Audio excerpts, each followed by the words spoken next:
Hey everyone, it's Tags. I just wanted to add a quick note to the beginning of this episode. We noticed about 10 minutes in that the gain on Tyler's mic was just a little bit too high, so we made an adjustment. So if you're noticing in the first 10 minutes that besides the annoyingness of his voice, it sounds a little off, just know that at the 10-minute mark, that will all get better. Hope you enjoy. Welcome back to Forever Exiled, the Path of Exile podcast. This is episode 10. I am one of your hosts, Justin, aka Tags. And I'm Tyler, Wrecker of Days. Cool, man. Well, how are you? It's episode 10. We're into double digits. Yeah. Nah, look at that in sync. How's life? Good. Life, great. Path of Exile, better. It really is. This is going to be a fun episode. Oh, can't wait. How's your build? I switched out whatever it was last week out of SSF into the real trade league, and playing with Molten Strike. It's awesome. I came out with a lot of gear, came out with a lot of currency. I think I mentioned to you too. This league has been very easy for me to get currency, which normally I do reasonably well on currency anyway. But this league, it definitely seems like it's a good league for currency. So stuff is cheap, especially, I don't know if it's specific to all melee, but the stuff that I wanted was cheap, which is awesome. Yeah. So I didn't have to spend a ton of currency to get them very, very geared up. And now I've been able to push into the Atlas. I've fought and destroyed Cyrus. Don't say Sirius. I saw people talking about that. There's no extra I, so make sure you say Cyrus. So what if it's Cirrus? Or Cirrus, or I got nothing else. It's impossible to be anything but those two things. So anyway, I was able to I was able to fight Cyrus, and now I'm just progressing more into collecting watchstones and building up the build a bit. I think I'm 93 or something like that, and I am totally into this league still. Like, we're going to talk about some stuff coming up, like with regards to the patches, but yeah, it's not normal for us to be this far into a league. I don't think you've ever lasted this long.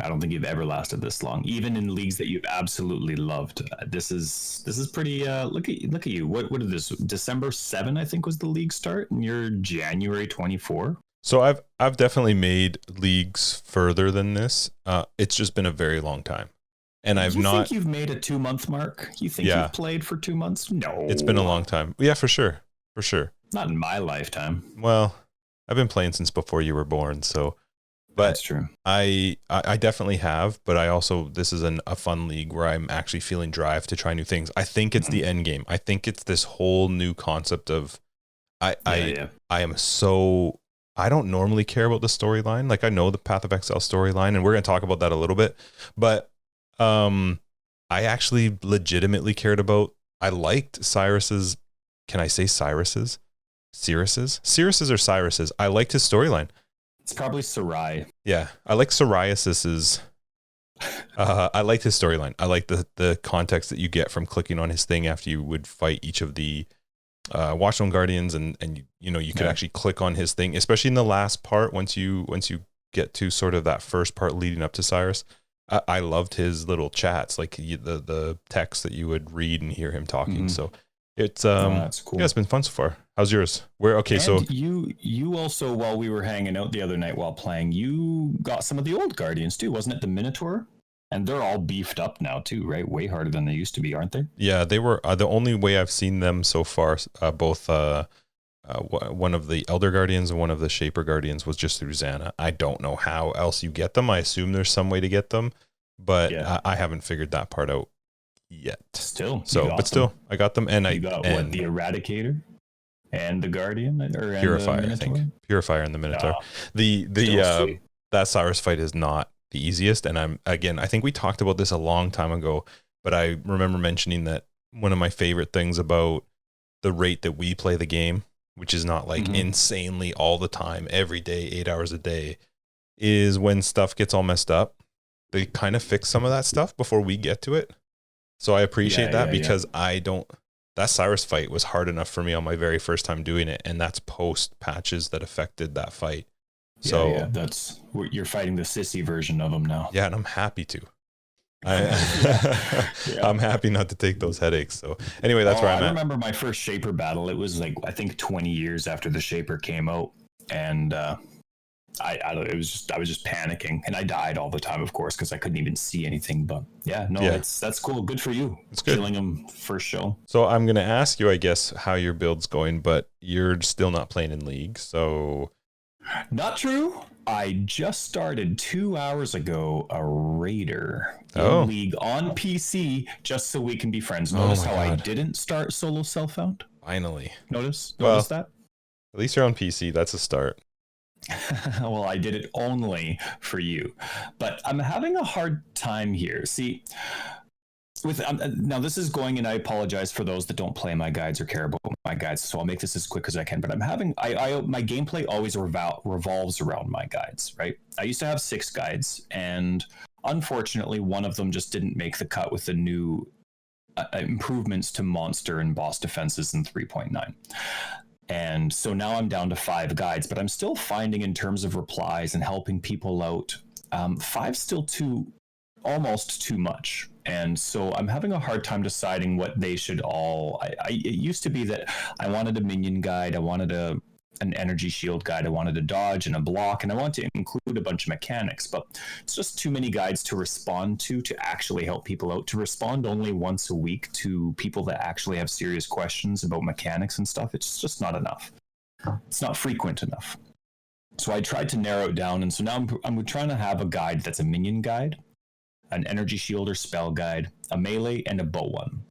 My Righteous Fire one will be a fun one, because Righteous Fire without needing any gear is just cool and unique. So ironic that I'm saying it's unique without needing uniques, but So it's going to be 4.5 guides. So I'm having a hard time now, because now I have 2 melee builds and no bow builds. So I'm trying to think of a way to twist either my energy shield, my my Cursing Vortex, my CI Vortex build, or my Raider build into a bow build here. So I started a new build, but I'm still in Act 1, right? New build or just new character following one of those guides? I changed around my Raider. That currently the guide it revolves around maxing dodge chance and being Cyclone. But with the Raider, my movement speed is so fast that I can't play it. I get nauseous playing it. I get stuck in corners that I can't see. Mm-hmm. I'm needing to stare at the mini map all the time just so that I'm not getting sick. And a lot of other people can handle it, and I'm getting a lot of compliments on it. It's fantastic, but I can't play it. And so that's a problem in terms of being able to change. And I'm also finding that its damage it's not as high as I want it to be. It's not bad, but it's not as high as I want it to be. And so if I'm trying to make it a bow build, and so I'm looking to see, and I revamped the tree. I tried to do Ice Shot with Ballista Totem support. I need to do Ballista Totem support for bows, because I can't aim with my concussion symptoms. It's just too much, and I'll fall asleep within 10 minutes. Ballista Totem support sucks. It's just so slow, and even if you have 5 totems, it's like lay it, and then you're worried about mana regen, not mana leech, when you're on the southeast side of the tree. Have you played many totem builds in the past?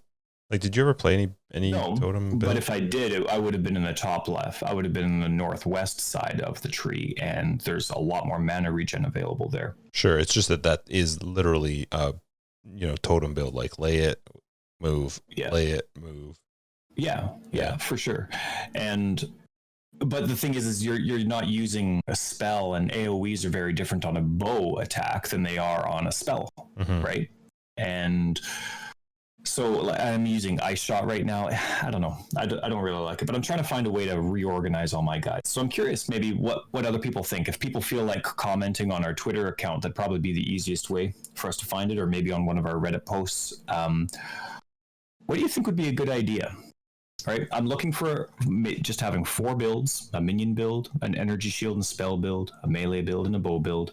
And so my Raider's likely the one that'll get to be changed. But what do you think would be a good skill that has a decent AoE for the really crappy Ballista Totem support? I'm curious. That's all I have.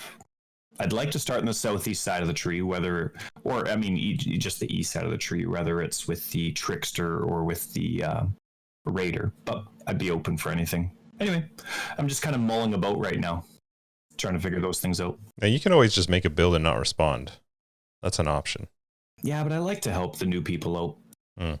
The stress-free aspect of my, like not needing any specific gear and having my builds one-button builds, like that really appeals to new people. And I get a lot of new people asking questions, and I'm happy to help. So anyway, if people could let me know what they think would be a good skill, only having one active button, and that's the Ballista Totem support, what would work well with Ballista Totem support? The end. Crickets.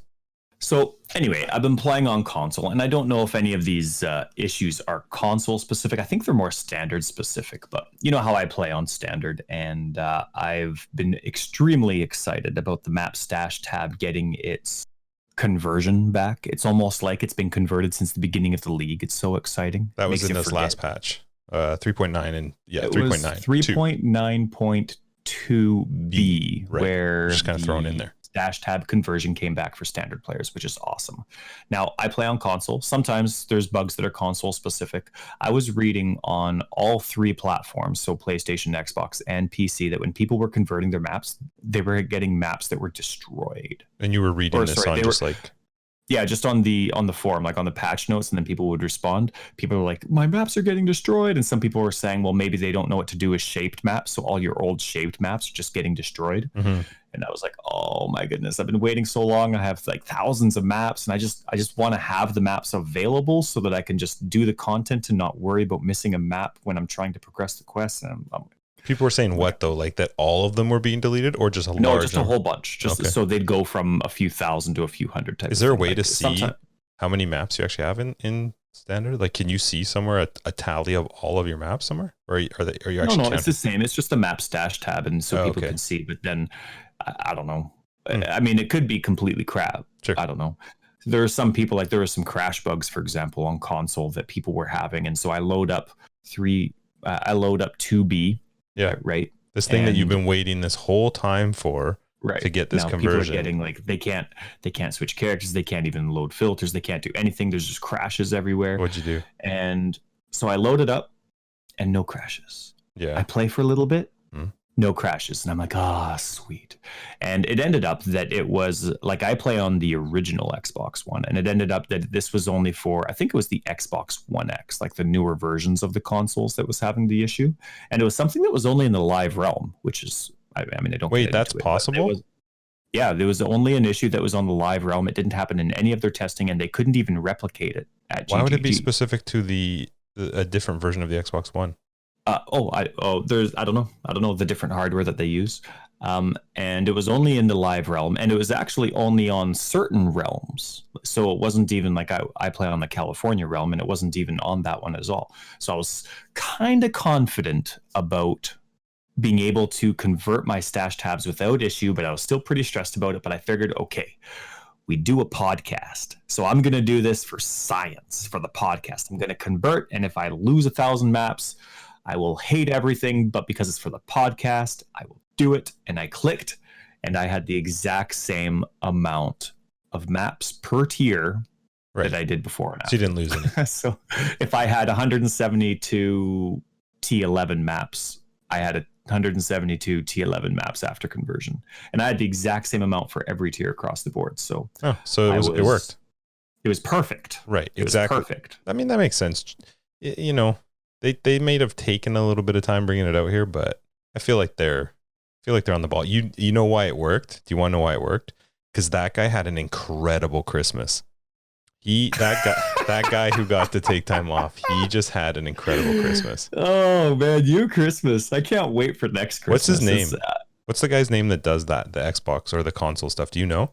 Jeff_GGG worked throughout Christmas, I believe, and we kept getting stuff. He's kind of like the main guy that messages the console community. There's a few of them, but he's the one that shows up a lot.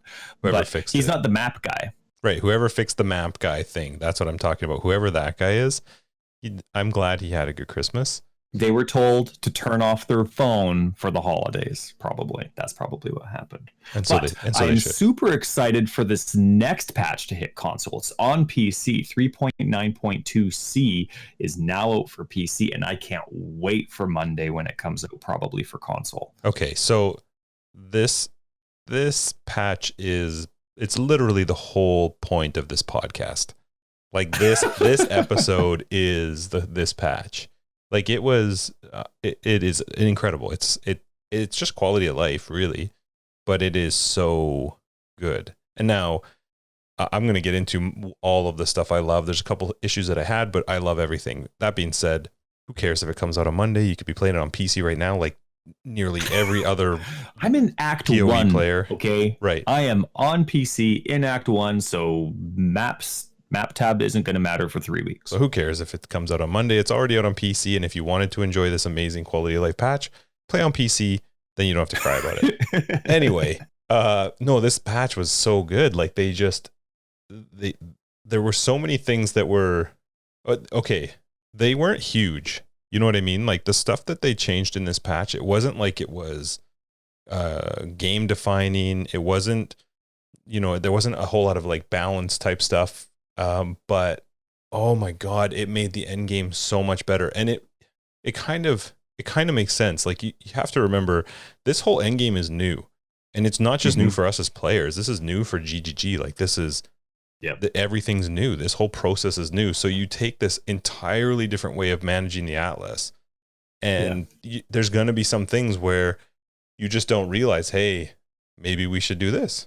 Maybe we should do that. Yeah. Like maybe this might help players. And so by having, people being able to say like, it would be kind of nice if I could see some of this stuff. I mean, we talked about a lot of the whole back and forth, and you're really struggling to find out what part of the Atlas is complete. Have I finished this map? What section is this under? How do I best manage picking the maps to run without constantly jumping between the Atlas, my stash, and the stash tab, the map stash tab?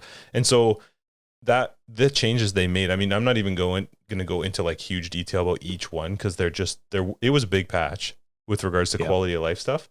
These are my favorite patches almost always. Yep. Because this is way more, they're fundamental changes that actually affect how I play the game.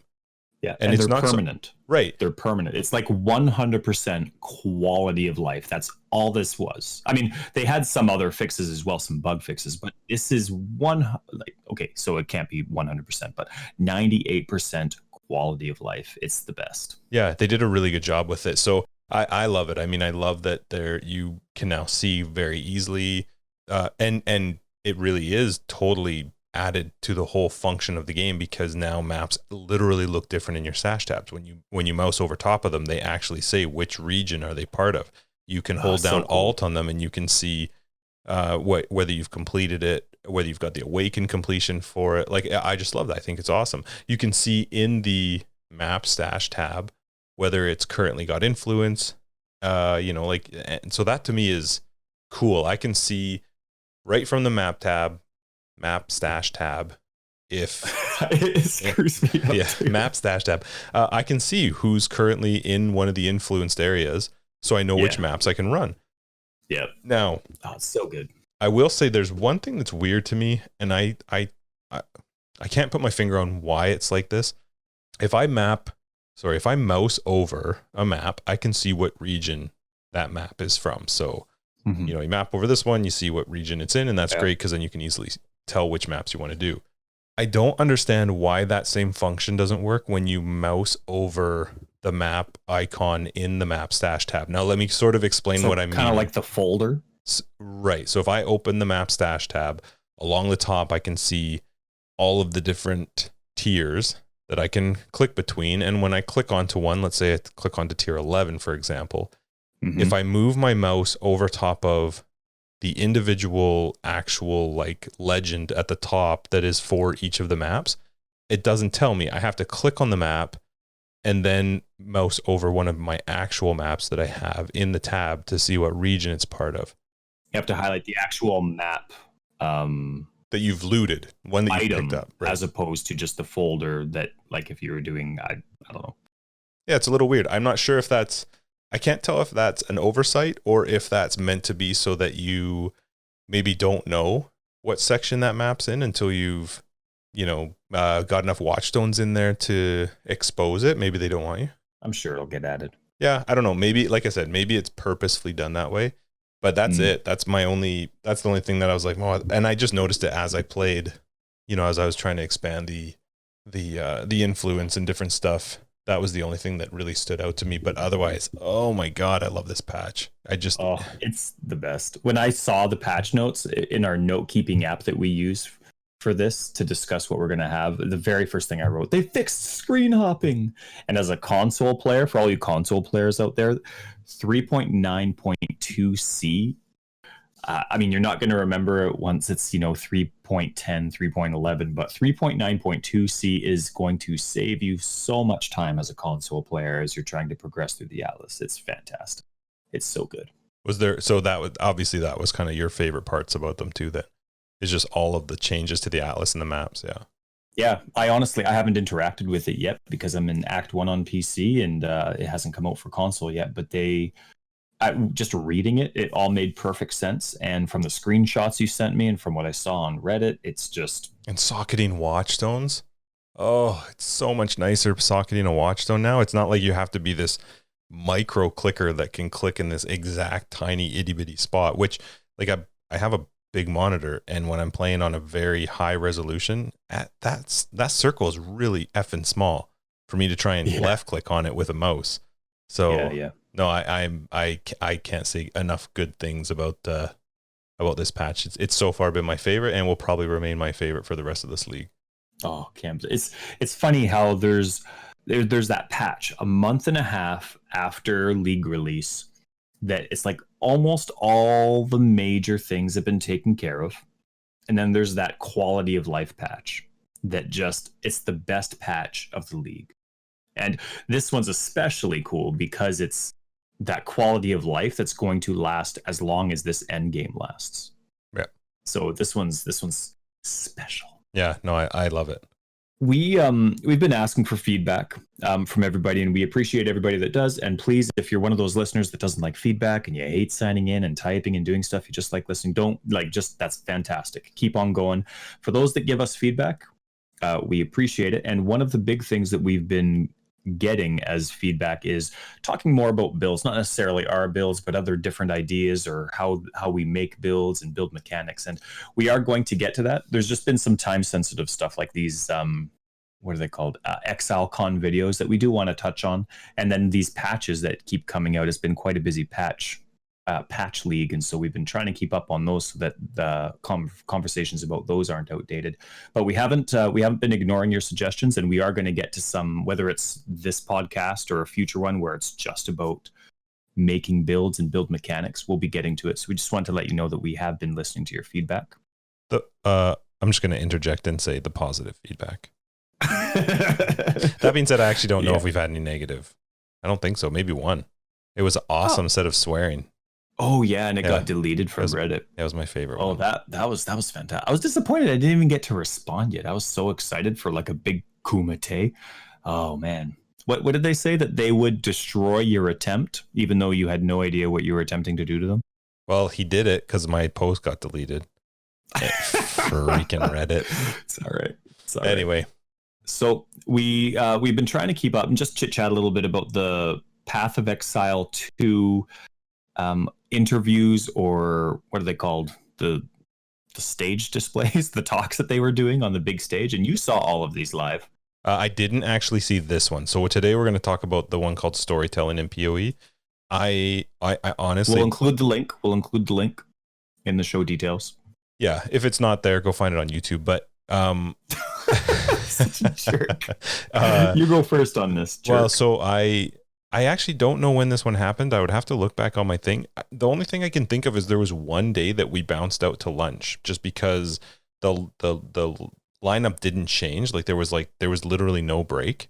And so we quickly went outside and grabbed some lunch, and I might have just been like, storytelling, okay. Now your Dasani water bottle was probably full. Yep, probably. So okay, so we have watched Storytelling in POE. This is the new one. My comment is really, really short because now the guy who spoke, I can't remember what his name was.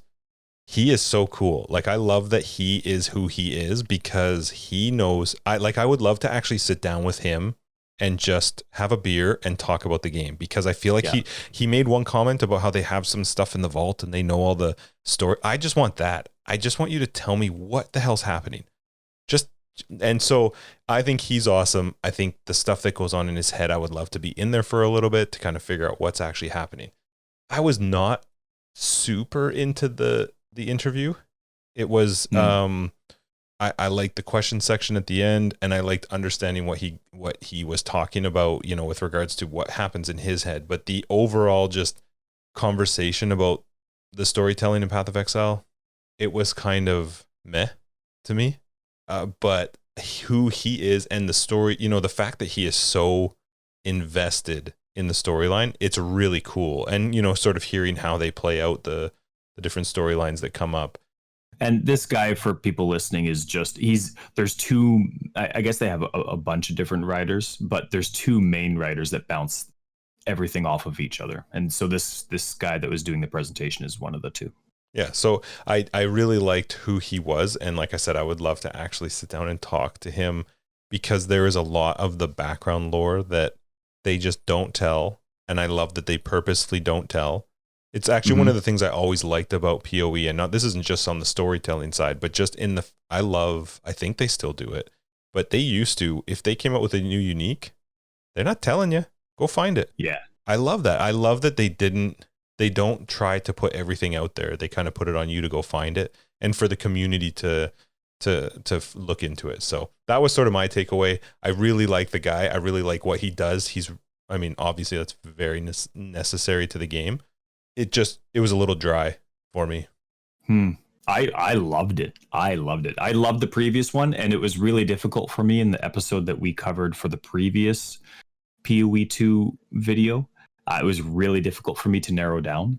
This one's just as difficult. I'm opposite of you on this one. So I'll burn through what I really liked. I'm not going to summarize the video. Now, just really quickly, he's going to go into this, and Tyler's going to tell us what he loved about this. He has written a book. I think what he's written might be longer than the entire show or the entire interview was. No, okay. My last one was big too, and I summarized it. This one I can't really. I took out a bunch. And I'm looking at it right now. There's no summary. No, you chapter should book. See how much I took out. This is a chapter book. Talked about. It's go for get it. Out of here. So anyway, it was really cool. This guy's talking about storytelling and every aspect of storytelling, right? So definitely watch the video if you can, if you're interested in lore, because he talks about some of the really cool aspects of, like, you want people that are speedrunners and don't care about the story to get some story, right? And there's definitely natural elements that people that just crush the game and just click away from the story. There's definitely a lot of the game that they still get story-wise, right? And so there's some really neat things. I'll just fly through some of the points. Some of them are, I don't know, some of them are some of the things that we really love about the game, but we don't know we love about the game. Okay. You know what I mean? Like, you'll see what I mean. Like, some of them are just very natural points that we don't really realize are in POE, but we absolutely love about it. And so here's some of the things that I really liked that I'd like to point out to people just in case they never watched the video. They had a very similar attitude of pride and contentment within the storytelling team that the art team did in the previous video. So, for example, they put tons of effort and tons of time into it, a lot of pride in what they do, but they know that it might be skipped, and they design how they write it to be thoroughly enjoyed by someone who reads every word and by somebody who's just going to skip it. So I thought that was pretty neat. Like, NPC dialogue options are only going to be available if you've encountered a circumstance or met an NPC. So if you're someone who's flying by, you're not going to click on the individual dialogue options of an NPC. But if you're somebody who goes through and clicks on everything and listens to everything, you're going to go to this NPC, then that one. And then as you encounter a new NPC, then you go back to someone, you'll see there's a new dialogue option. So it's kind of neat. They kind of focus both on reaching new people and veterans in that same way. They kind of, I guess it's not really about new people and veterans. Like you could have somebody that's played 2,000 hours and just start to learn the game. That's the kind of game PoE is. So they kind of focus it on being like slow players, like lore readers, and then speed players. Mm-hmm. And so for speed players, they have the clickable glyphs that you have throughout the game. A lot of them you have to stand around for. What they're going to be doing in the future is they're going to be making them so that there's some where you can click on and the story and the dialogue keeps playing as you keep fighting. They're going to try and improve that and make it so that a lot of their clickable glyphs for lore are going to be something that you can keep playing through, which is really cool. That's actually one of my favorite things, because I actually love that about the ones that do right now, where I can click it. I actually click almost all of them now, hoping that as I start to move away, it'll keep playing. It sucks that a lot of the new Atlas stuff doesn't do that, but I love that, especially because it goes through loads. Like Yep. when they introduced that a bit ago, oh man, yeah. So I'm really excited that they're going to add that. Speedrunners, some of the ways that they interact with speedrunners for lore and storytelling is the boss detail and dialogue. Like the things that they say specifically reveal something about who they are and how they're dressed and the type of arena that they're in. So I thought that was kind of cool for him to point out how unique items look and their names, keystone names, and then those cool slogans that they have underneath. They're all very relevant to the lore that they've created. Scarabs as well are a big part of that. So I thought that was kind of cool. So you're getting tastes and you're learning about the different types of backgrounds and lore and the different communities that are involved in their exiles and Ray class. So I thought that was kind of neat. PoE 2 is going to have hidden rooms. And so as you're exploring, it's going to be a little bit more of an interactive world. And in some of the places that you're going into, there's going to be hidden rooms, or if you're opening a door, and they're going to be randomly generated. They're not always going to be there. And in some of those rooms that are only going to show up sometimes, they're going to have glyphs, story tidbit glyphs that you can click on as well. And he's really excited about these. And he says that if people love it, I'm going to put in as many as you want. I'm really excited for it. There's just a plethora of story that I'm dying to put into the game. So I thought that was pretty neat. And you know how in PoE, when you're questing, you can click on the individual NPCs and then go do the quest, and you have the quest there in your kind of like your quest log, or you can just go and do it because you know what you're doing and then you come back. I didn't realize this, but they have so many different ways of communicating what the quest is and what you've done. And it's different based on, and how they talk is different based on if you've clicked on them prior, or if you found out the quest through a different NPC, or if you just went and did the quest and came back. They have different dialogue ways of letting you know what happened, even if you didn't do it in a specific order. So I thought that was pretty neat. They do it now, and they're going to do that a lot more later on too in PoE 2. They mentioned something on a side note. There's a lot of stuff they intentionally try and keep very vague, kind of like my favorite kind of like Dark Souls storytelling. Things are very vague. So for a long time, people have been talking about the Mirror of Kalandra, or just who Kalandra is. And at one point, and this is, Kalandra's been in the game since the dawn of time as an item of lore and someone to discuss and talk about. At one point, a GGG member answered a question just out of nowhere and referenced Kalandra as she. And they've been making a very specific point to give no detail about Kalandra. And so all of a sudden, people that paid attention to lore just exploded, like, Kalandra's a she? And like, to people that don't care about it, that's not a big deal. But that was neat to see the amount of effort that GGG puts into some of these things. You know what I mean? To try and keep things as vague and as interesting as possible. I thought that was kind of neat. Know what I mean? Yep, totally. Sweet. I'm glad you're really into this. Almost done. I am. No, I am. Okay. It's like I'm listening to it again. There was a neat point that they brought up. When people are going really slow and listening to lore, he finds just, through Reddit and other things that they are very interested in their favorite bosses are much different than people that speed run through the game. Sure. Like people that speed run through the game, in the old version of the game anyway, they were doing like Shaper and Elder over and over and over. So they were really into Xana. They were really into that interaction. But people that are really into the lore and would go slower, they're more into like, what's his name? Not Duresso and Izaro. Bizarro, yeah. Right? Like they're really into them because they have such a deep narrative associated in the game, and there's a lot of interaction with them and the background. It's pretty neat. Mm-hmm. I love, and they're going to continue with it, that there's no narrator, right? It's just the world that's telling you the story, and there's no backtracking either. You know what I mean? Like one thing I love about Path of Exile is you don't have to go back to it, except for one quest. You have to go back to Act 1 to get your skill point. But besides that, there's no backtracking in the game. You just keep going forward and forward and improving and getting harder and harder, and I really like that. There's one thing, I mean, we and almost everyone else really dislike synthesis, but apparently that was a huge league for lore. I felt bad for him actually, where he talks about, even jokes about, I know it wasn't really well received, but it was my favorite for writing. Well, I mean, at least he has the benefit of just being the loring guide writer, Yep. and it was the gameplay that messed it Sure. up. That's not really something you can do much about. But the main NPC in there, Venarius, well, I guess you don't know it at the beginning, but he has memory problems, right? And the whole thing of synthesis was trying to get through and help him find his memory, right? Which was cool in the And beginning, so- yep. Yeah, and so you have no idea if he's good or bad or what. But if you played through the story of synthesis, you help him remember that his name is Venarius. I think I'm saying that right. He was a High Templar, and eventually you learn that he actually, as the High Templar, freed the Elder, which ended up dooming Xana's father to be the Shaper. Like there's some really cool aspects to all the different things that they do, and that kind of, he was saying that League story can always interact with the core game story, but the core game story can never refer to League story. Right, so that they can always keep the game going without having to keep a league.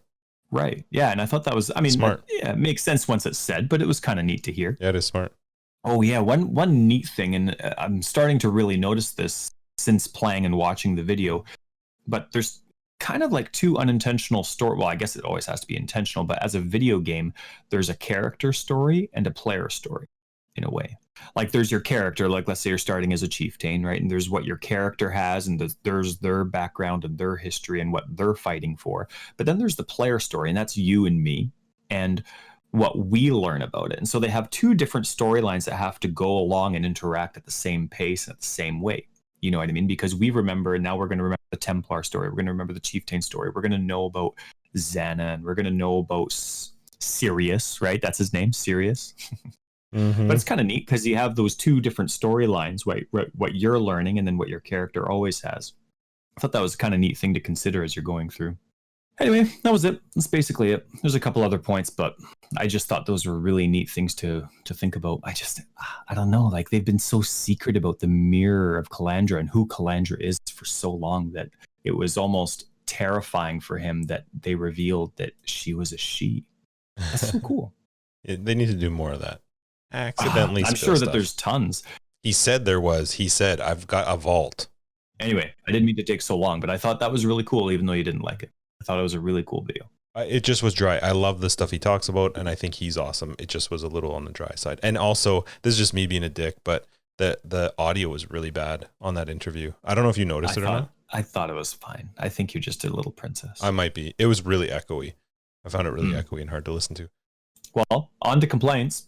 Nah, not complaints. Okay, I have a couple issues. Now, because I finally got into the trade league and starting to actually level up, one thing I've been trying to do for like, oh God, since I think it was since the new missions came out for the masters, is trying to get them all leveled up. I already had a bunch of them already at max tier 7 when they did it, because they did it based on previous something. I'm not sure what it was based on, how much you had accrued XP or something in the past leagues, and so a bunch of my masters were already at level 7. But Alva and Joone were new, and so I had to work them up. And Joone, I want to slap her because her leveling process is so dumb. Now, first off, I did figure it out. I'm going to share the secret for those like 2 other people who are as dumb as I am and couldn't read, because the wording in it. The wording's brutal. That's nobody's fault. Well, I mean, it's their fault. I just want to play. Don't say some weirdo version of. I couldn't figure out. I'm like staring at this damn thing, going, what's it? Like it undefeated something level 3? What?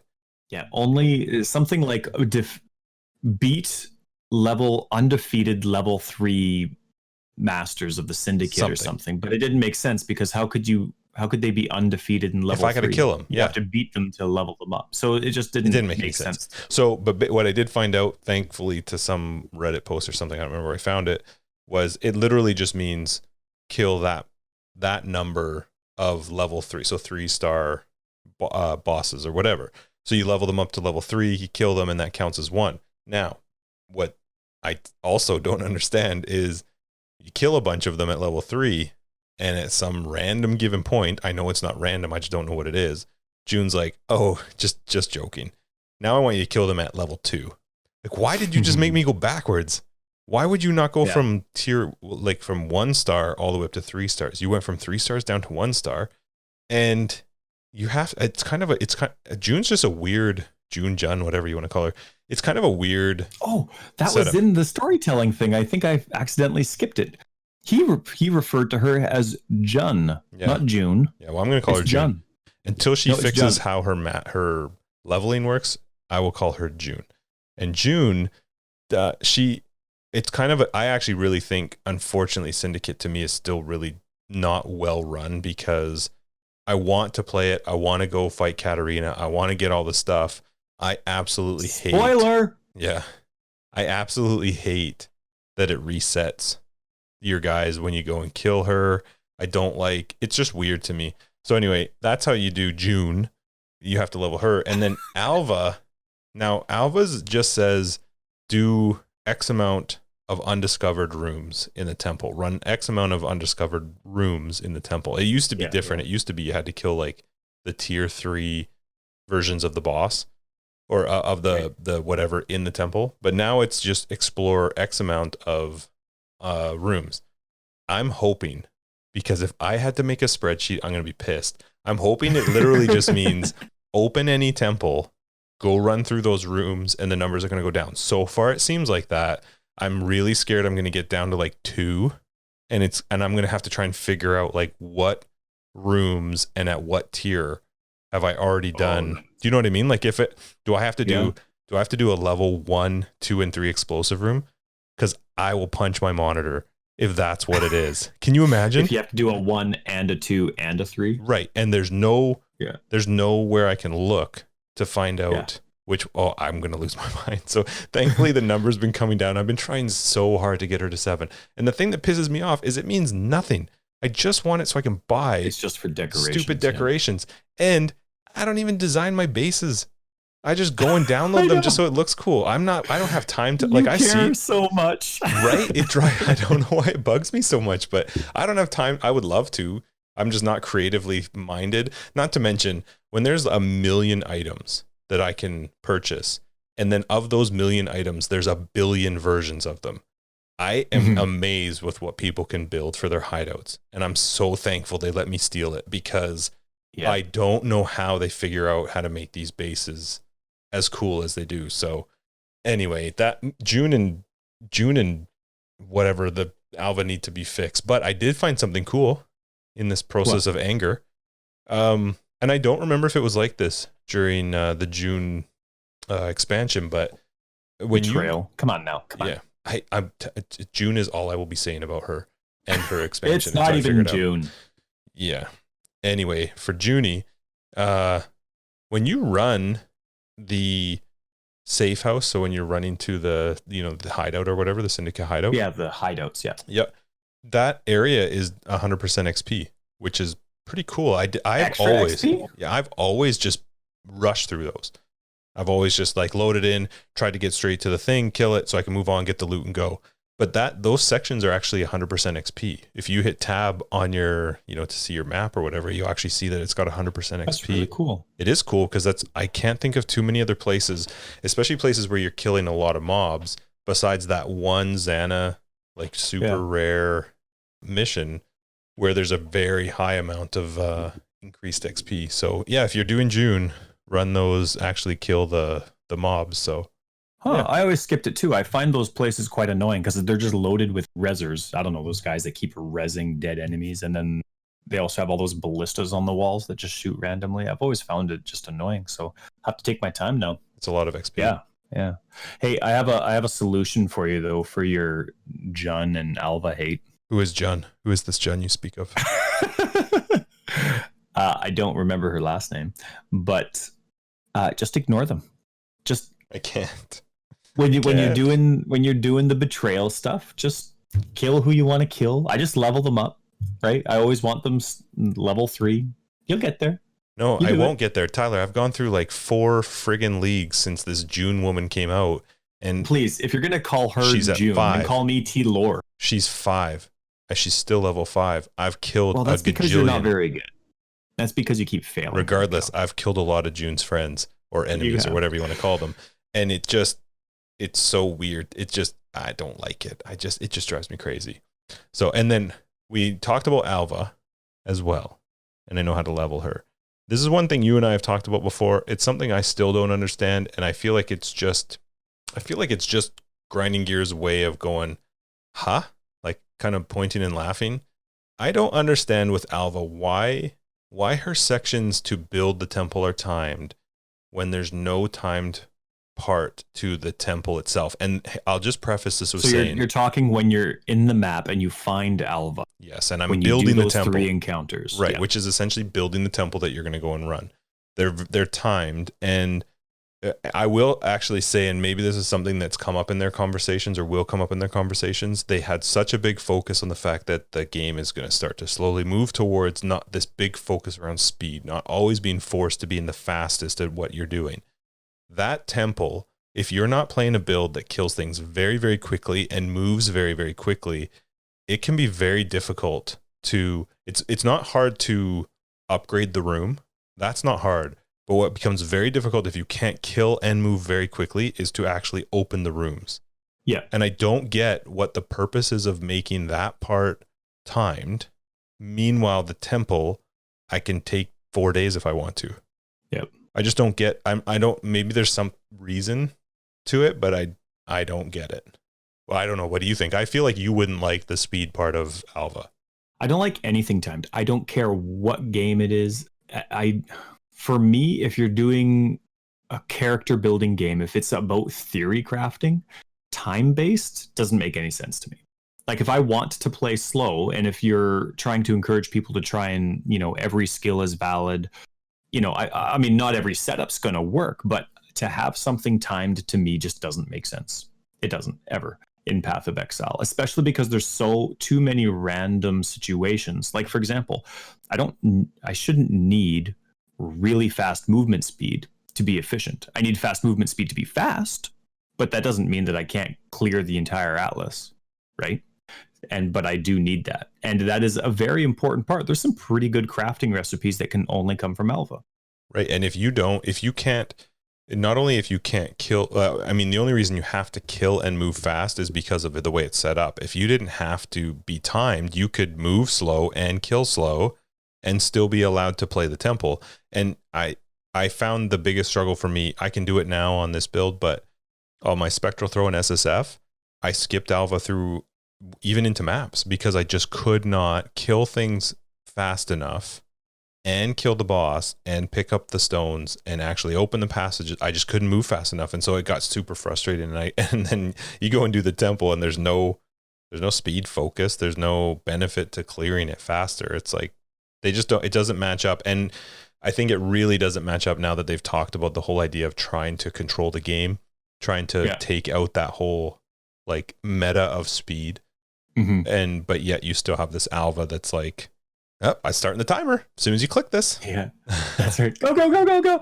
I completely agree with you on Alva. I love every other match and mission. I honestly, I think Joone's, I don't know if you've heard of her or not.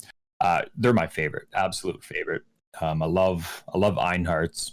It's just like anything that's adding more enemies, more like mini bosses or bosses to your map is the best. So I absolutely love them. Of course, Joone's is extremely important because almost every crafting recipe that exists in your crafting bench is from her. But I hate everything to do with Alva. I like the temple. I don't mind the temple. I just don't like the part of leveling up the temple. I actually don't mind the temple itself. I like the fact that I'm controlling these rooms. I can control what they're going to turn into, and in the end it is a crap load of mobs at a tier that is equal to the average of the maps I ran, which is huge. The quality of life on it though sucks on console. You have to hit the pause button and then scroll down in a menu to view your temple map. And in that situation, that is it's so annoying. Like every time I'm in a room, I'm like, okay, wait, what's the best path to take? And every time I've cleared a room, I want to check the Atlas map again or the temple map again. And on console, it just sucks. It's still a lot of screen hopping. Yeah, I mean, the one good thing is they put out a fix for that, and they released the game on PC. But that's right. Just recently, just recently, it came out on PC. You can now play it on your personal computer. Man, awesome. So one of the things too with this new Atlas and this new Conquerors now is they have Kirak. I hope that's how you pronounce it, Kirak. Anyway, I'm sure there's some weird way to say that. I'm not saying it right. But now he's like, so you haven't played through to fighting Cirrus yet. So I have not beat Cirrus. Right. So I'm not going to say anything because I know there's a lot of people that haven't yet. It's like, that's definitely, I don't want to say anything. So it's cool because a lot of characters sort of play into the storyline of Cirrus or Cyrus or Sirius or Sirius. But whenever you unlock a citadel to go and fight one of the bosses. Yeah. It's so dumb that you have to talk to Kirak and then Xana. And you actually have to do it in that order. So you have to talk to Kirak, who says, and then he shows you where it is literally on the. Yeah, he takes over your freaking screen and actually opens up your Atlas zoomed in at the location, which you then have to hit escape to get out of. And then you have to go and talk to Xana, who tells you that she found a way to open the portal. And it cracks me up that you could actually just go talk to Xana, but she won't open the portal until you go and talk to Kirak and then come back to talk to her. It's kind of a weird. Like, no. See, he's got his hand up. You have to talk to him first. Not to mention in everyone's freaking hideout, because of the way this stupid master missions work right now, they're all standing beside each other. They're in a friggin' circle. Just like, I guess that does tie into your thing where you want Kirak and Xana to be standing right next to each other then. Yeah, I mean, he doesn't actually have any impact because you can't load a master mission from him, but Xana obviously you do. It just cracks me up that you have to talk to these two NPCs every time in order to open the portal. I don't quite understand the reasoning behind that. So I had a weird thing happen. Now, I already told you this. I'm going to tell you this while again. We're on the subject. This is a totally different subject. Well, maybe not. Einhar, he kind of plays into that. I was running, and I wish I could remember what map it was. I want to say it was Bog. It was something like Bog. But love that map. I was playing it with an Einhar mission, and I was running through. Einhar had just come out. I was killing maybe the second beast that we had come to, and I was not anywhere near the boss entrance to fight the Roa. Run past, kill this group of mobs, and with the way that Einhar, when he captures beasts, if they're going to drop anything, it drops. There's a delay to the stuff being dropped, right? And they have to be electrocuted for 5 seconds first, right? I mean, it's better than hitting V every time like we used to have to, but yeah, that's right. I remember the nets. So, but you have to run back if you want to collect anything. Otherwise, you're just standing around waiting for it to, drop the stuff. But he killed this one, or I got the thing down to low enough. He threw the net on it, and I started to run away. And I don't remember if there was a drop or something that made me come back. But when I came back to where the beast was, there was a crafting recipe where the beast had been killed. And that crafting recipe was just in the middle of a map, which I've never, ever seen ever before. I've never seen a crafting recipe. They're always like right by a boss entrance or by a boss fight when they're in a map. And I know Bog, I've done hundreds of Bogs. I've never seen that before. It was almost as if I wish I had taken a picture or written down, because I don't remember what craft it unlocked, but it was literally one of those shards that said crafting recipe that I was able to click on, popped up saying, you've learned whatever the craft is. I can't find anywhere online if there's crafting recipes unlocked by Einhar's beasts in that way. I can't imagine that there are. And I hope that there aren't. So you're either seeing things or it was a sweet glitch. Well, so I 100% got a craft from it. I just don't know how that crafting recipe ended up there. So, and like I said, I'm hoping that's actually maybe just a glitch or something weird, because crafting recipes, well, they do show up on your mini map. So I guess if you were moving fast, you would still see it. I've just never heard of a map being dropped from or sorry, a recipe being dropped from Einhar capturing a beast. Yeah, no, that's cool. And I wish I had written it down, but I didn't. So just losing my mind. You didn't do it for science. I do things for science. You don't do things for. You did it on console. Also the podcast. Yeah, and it matters. Console matters. Ugh. So I've been noticing with when I was playing my Scion build and then on console, obviously not now in Act 1, but influence items seem to be dropping a lot more. I'm quite comfortable vendoring the ones I don't like instead of hoping that they're going to be decent for a recipe with future drops.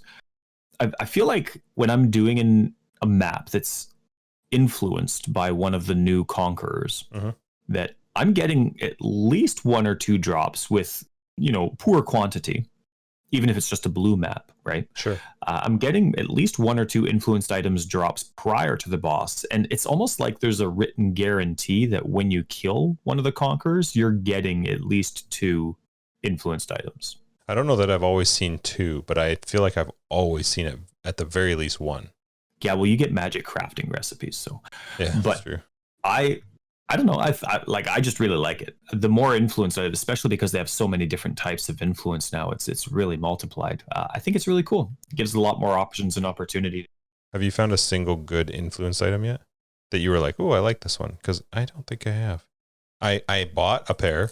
My gloves are an influenced item, but I didn't find them. Yeah, my trigger happy build. That's my gladiator, max block gladiator that uses blade storm. I had a belt drop.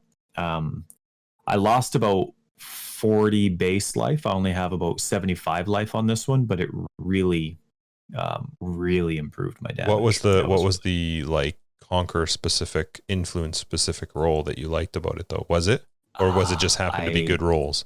I forget. Give me a quick second here, and I can find out for you. Like so the gloves. I think I showed you the gloves that I bought for my guy. Which have the hunter, one of the hunter mods rolled on it, is so cool. Like I really like some of the stuff that you can get, but the one I have is attack skills, attack an additional target beside the target, which is, oh my God, it's amazing. Yeah. No, this one, the one that I got was enemies have -8 total physical damage reduction against your hits. That's one of the new mods that they added for the core game when 3.9 added all the monster resists. So that was really cool, but it came with over 75% total resists. It came with max life. It was on a rustic sash, so I'm getting an implicit of global physical damage. And it had a free suffix, so I was able to add more damage too. So that was or a free prefix. So yeah, no, it was really good. That's the only one that I've actually been able to use though. But anyway, I thought that was a neat point. I mean, maybe it's just in my head, but I feel like there's a lot more influence items. And speaking of filters, I'm glad you brought it up. Who's excited for more filter talk?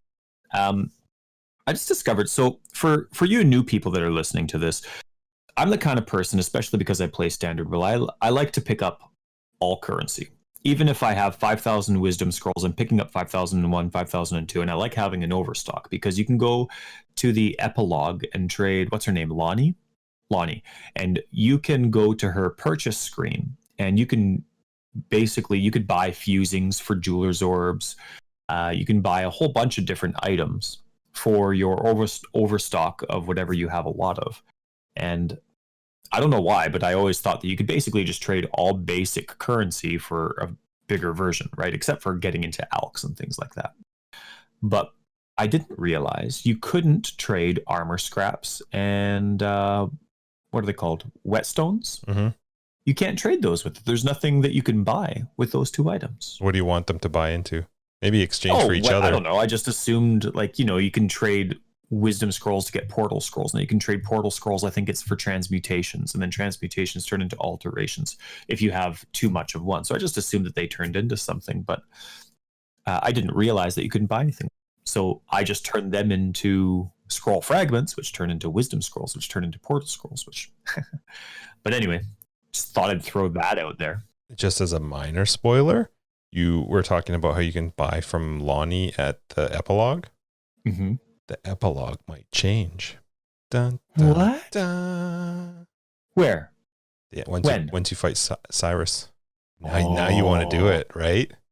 Yeah, but now I can't play League with you. Now I have to play Standard. No, you got until a guy. I do it. You got a okay. You have a character in League that you can get up there. They're Act 1, and I don't like Ballista Totem support. I need people's feedback to tell me what I would like, because I don't like it. I would probably like Caustic Arrow, but that's pointless to have on Ballista Totem support. I think you're going to be upset with the answers you receive, if any, to that question, because everybody is going, none, maybe. It is true, but then I can't have a bow build because I can't aim. What a weird problem to have. Or throw up. What a weird problem to have. Well, but then I can't make a build. Goodness for me, post-concussion syndrome isn't uncommon anymore. So with all the changes that we've been talking about, right? We've been kind of back and forth over the last few episodes about how much we actually really like the new core content. Do you feel like, so they had, I forget which, they redid, what was it? What was the order that they did it in? They redid spells, right? I think that was 3.6. I forget. They redid all spells in one patch, which was an insane task. Then they redid melee, and then they redid minions, and then they redid bows, and then they changed endgame. I just want to specify their bow redo was kind of a meh. Oh, I agree. Right? It'll probably need another, like, whenever they do next league, bows will probably get retouched again. Bows version 2. Yeah, 2.0. But my point is, like, they're redoing every skill in the game while adding new ones, of course. But then they go and change endgame. I don't know, obviously, and it's not a criticism, but was all that revamping for all those skills supposed to be for what endgame used to be? Or is it supposed to be for all the new or were they thinking of all the new monster resists and difficulties that they were doing for this, for 3.9? You know what I mean? Mm-hmm. It's because it seems like some skills, with all the changes that they made, there seems to be like kind of like a conflict. I guess my question is, can you think of any skills out of the last 4 balance leagues that kind of got lost in the rebalancing of all the enemies this league? Besides Elemental Hit, I'll be complaining about that until my eyes are dry. I think Elemental Hit's right where it needs to be. You know what's funny? That is like one skill that you and I have always conflicted on since the beginning of time. I've always liked it. Yeah. I've always thought that it would be neat. And I've always, for some reason, not. I don't know why. Anyway, a skill or mechanic that's gotten lost. I don't know. I mean, I can't think of a skill. I can't think of any specific skills. I mean, I think that there's some league mechanics maybe that have, but that's not really, I don't think, what you're looking for, because, you know, even then they've kind of tried to implement the stuff that I like anyway for mechanics. So I don't feel like anything's really been lost. I think they've done a good job of getting rid of stuff that was stupid, like V for nets with Einhar and the Nexus fragments for, or whatever that was for the, you know, with Syndicate. Yeah. So I don't know. I kind of like where the game's at right now. Like, I can't think of anything that I really wish that they had brought back or that they took out that I didn't want them to take out. Like, I haven't been, and I don't know. I'm curious what their retention numbers are right now this far into a league. But personally, as somebody who doesn't tend to last longer than a month into a league, it's been a long time since I've been this invested into a league. I hope you're not burnt out for 310. Well, as long as they keep this up. Yeah, they're going to change endgame in 310. Surprise! I do like the way that the endgame works right now. And we did the endgame for a really long time before this switch. So I don't see myself tiring of this endgame. There's some things I certainly would like to see them change for it. But overall, I think the game's in a really good spot. Are there things that you can think of? No, I was just curious. I was thinking... it was just more the question that was intriguing me, but I couldn't think of anything specific. Granted, I'm very limited with the skills that I can play, and there's a lot of skills. Like I was mentioning chain hook last time. I don't remember the last time I heard somebody ask if there was a good chain hook build, but whether it's relevant or not, like whether it's a decent skill to use, I don't know. But I don't know. It just seemed like all those changes happened in the old end game with the old monster defenses, and now they changed it just after. So I was just curious. Maybe even if it was their intent for it to be relevant for this end game, maybe there are certain skills that people were thinking of that just stood out. I can't think of any specifically. It seems really well balanced. I'm the type of player where I love long boss battles. I love being stressed when I go in. Like, I remember when I was terrified to do the old Guardian battles, trying to get to the Shaper. I remember just being like, oh my goodness, like, I wish I had 20 portals. You know what I mean? Like, with some of my builds. Obviously, you would eventually over time be able to do it with your eyes closed, but I remember the stress and the fear of doing it. And I kind of want every boss to be like that, no matter my experience. I just want it to be terrifying. Or one thing I love, and I know that's not this game, but in Dark Souls, there's that balance of you're going to crush some bosses because of your build, but you're definitely going to really struggle with others because of that build you chose. Like, there was no happy medium of just cruising through the game unless you mastered the game. Mm-hmm. And I'm really hoping POE 2 is like that. I mean, maybe this end game now is working towards that. I, of course, haven't gotten through end game yet. But I think the changes that they made did a decent job of controlling the power creep that was happening in the game, where you were just hitting not even end game and you were already just crushing everything. So yeah. I actually think the buff all enemies idea was necessary without releasing something that buffed the skills or the damage at the same time. I think bows definitely need some love in comparison to what you saw happen with spells and with minions and with melee, but I think the game right now is in a really good spot. I agree. Yeah. So I think what we're going to do is push our chat about builds to our next podcast episode, and I think we'll make it a big one, though. We'll talk long and hard. Yeah, but the next one is episode 11. That's a big number, right? I can't even count that high. The double ones, or that's impressive. But that's special. Yeah, so this has been episode 10. Again, the whole reason for this episode was 3.9.2.c because it was incredible and I freaking love it. Yep. Yeah. 392C was the best. So I think that just about wraps episode 10 of Forever Exiled, a Path of Exile podcast. Thanks a lot for joining us today. I am one of your hosts, Justin, aka Tags. And I'm Tyler, Wrecker of Days. Once again, thank you very much for listening and all of your feedback. Okay. Make sure to check out the show notes below for more information about today's episode and any links that we may have mentioned. You can find us online at www.foreverexiled.com and on the Twitter at foreverexiled82.